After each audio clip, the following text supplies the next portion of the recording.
Gabungan Advokat Jambi melakukan pernyataan sikap di Taman Makam Pahlawan, Jambi, Jumat 9 Februari 2024 siang.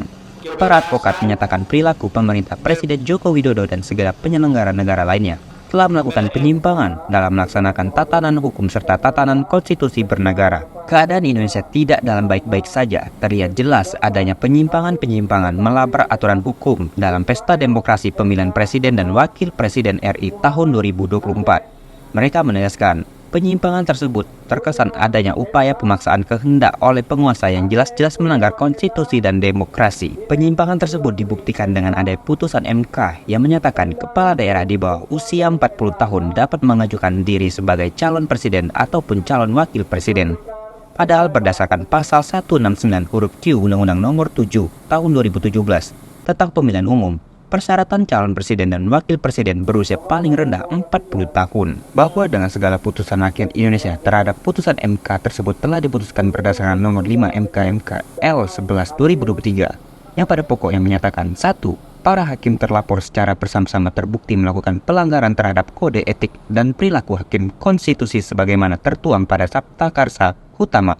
2. Melanjutkan saksi tegur lisan secara kolektif kepada para hakim terlapor. Ketua KPU Hasyim Asy'ari dan anggota KPU RI dinyatakan terbukti melanggar kode etik telah menerima Gibran Rakabuming sebagai calon wakil presiden dalam pesta demokrasi pemilu tahun 2024. Artinya tatanan hukum di Indonesia telah terobrak-abrik oleh penguasa hingga perlu diselamatkan.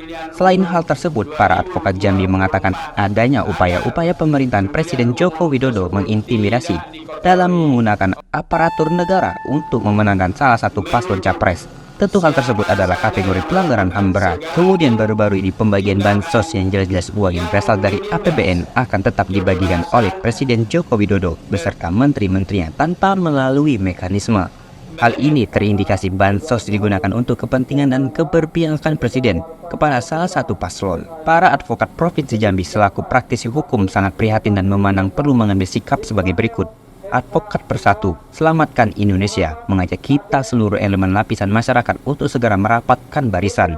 1. Berduka cita atas rusaknya moral dan etika penyelenggaraan negara khususnya Presiden, Mahkamah Konstitusi dan KPU RI dalam Pesta Demokrasi 2024. 4. Mendesak pemerintahan Presiden Joko Widodo dan penyelenggara negara lainnya untuk menjalankan tugas dan fungsinya sesuai konstitusi, tidak untuk kepentingan keluarga dan para kroni-kroninya. 5. Meminta penyelenggara pemilu, KPU, Bawaslu, serta para aparatur penegak hukum, Polri, TNI, Kejaksaan, menjaga integritas dan bersikap netral, tidak berpihak kepada salah satu paslon, agar terwujud pemilu bermartabat, jujur, adil untuk Indonesia lebih baik.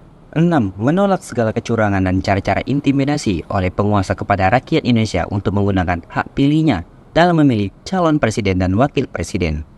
7. Menghimbau dan mengajak para mahasiswa dan seluruh masyarakat warga negara Indonesia untuk dapat menggunakan hak suara pada tanggal 14 Februari 2024 ini secara cerdas dengan melihat rekam jejak, integritas dan moral etika calon presiden dan wakil presiden serta melakukan pengawasan terhadap jalannya pemilu 2024. 8.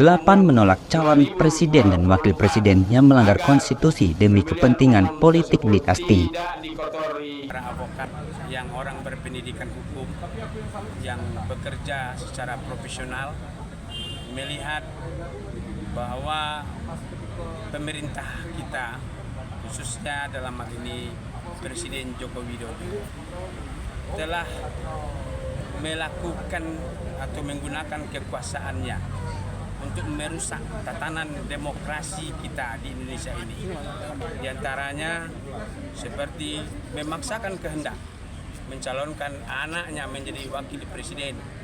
Padahal kita tahu semua itu anak yang bersangkutan tidak memenuhi persyaratan secara undang-undang dengan cara-cara dia merekayasa dengan mengajukan gugatan yang notabene ketua Mahkamah Konstitusi adalah keluarganya atau iparnya.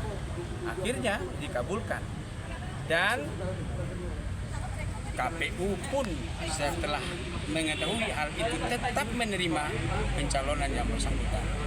Yang lebih ironisnya lagi, Presiden sendiri berkampanye dengan menggunakan fasilitas negara, menggunakan kekayaan atau keuangan negara, seolah-olah ini adalah salah satu paslon yang memberikan bantuan-bantuan, padahal itu uang rakyat. Dan banyak lagi pelanggaran yang lain. Kami sebagai advokat merasa terpanggil untuk mengingatkan atau memberitahu kepada seluruh bangsa Indonesia bahwa perbuatan yang melanggar hukum itu tidak dapat ditoleransikan. Bahwa itu harus kita tegaskan. Kalau memang melanggar hukum, karena negara kita adalah negara hukum, harus semuanya batal. Kita mau Indonesia ini ke depan lebih baik. Jangan lagi ada penguasa-penguasa yang menggunakan kekuasaan atau mengintimidasi masyarakat, sehingga masyarakat tidak bebas menggunakan hak dan berdaulat untuk menentukan